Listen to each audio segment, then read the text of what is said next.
What's going on, guys? This is Beat. I just wanted to share with you guys a few tips and tricks I learned during my time at Cerberus.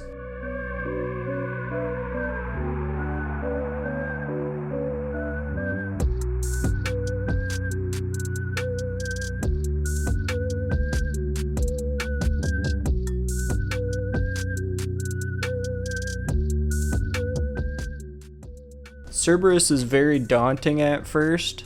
There were many deaths during my first 500 or so kills, but over time I learned a few things that made my life much easier. For starters, let's go over the basics. There are 3 parts to a Cerberus kill: when he has over 2/3 health, under 2/3 health, and under 1/3 of his health remaining.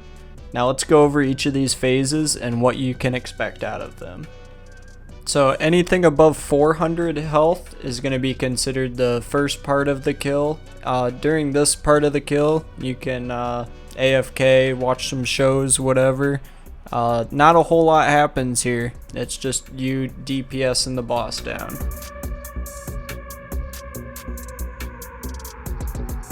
Alright, so now the boss is below 400 health, so we need to watch out for the ghosts. They will attack you in order from left to right. There is 1 ghost for each of the attack styles, and you will need to protect against them accordingly. Okay, so it might be kind of hard to make out what just happened there, so let me break down exactly what I just did. So right here we're at phase 2 of the kill, and Ghost just came out in the order of melee, range, mage. Now the biggest problems I had while learning were how much prayer to have, when to switch prayers, and I was spending too much time switching to the spectral spirit shield. The Ghost drained 30 prayer each. So here you'll notice I have 68 prayer, and I found that this is the sweet spot.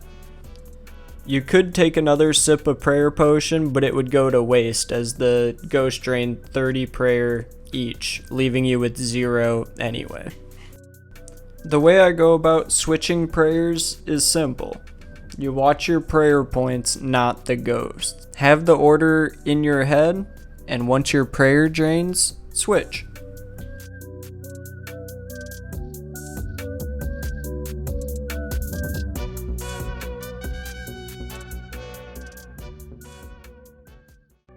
Phase 3 of the kill can be the most tricky or overwhelming.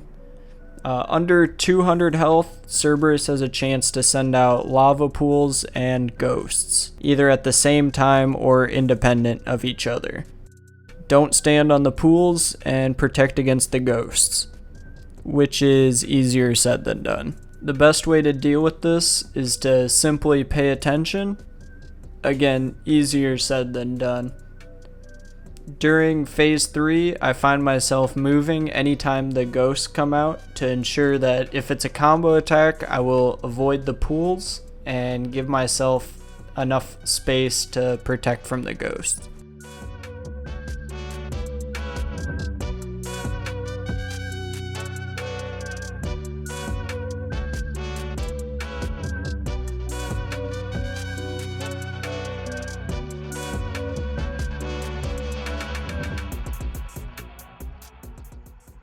Now you'll notice here I turn off rigor because I'm below 68 prayer, and having rigor on would cause my prayer to drop too low to protect from the last ghost.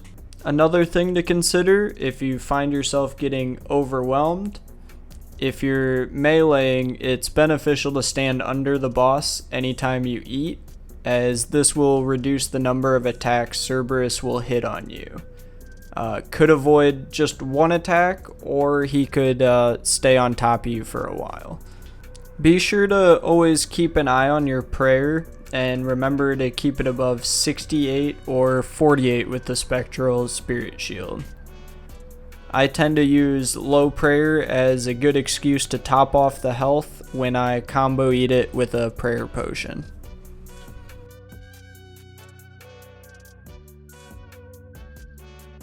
Now you'll notice that I haven't been using the spectral. Why is that?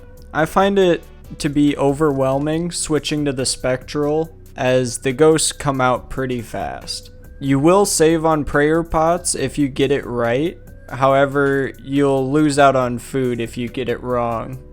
And there's a fine balance between food and prayer at Cerb. So if you're running low on food but have plenty of prayer pots, be sure to hit all of your prayers at the correct time. If you're good on food but low on prayer, it's worth considering taking the 30 damage from a ghost or two to help conserve your prayer potions. Alright, and that about does it for today. Hopefully you learned a thing or two about Cerberus's mechanics. I'm still fairly new to guide making, but if you enjoyed this format of a guide where there's not 10 minutes of going over gear and it's just us getting straight into it, let me know. Like the video, subscribe, leave your questions in the comments. Hope to see you on the next one, but until then, peace.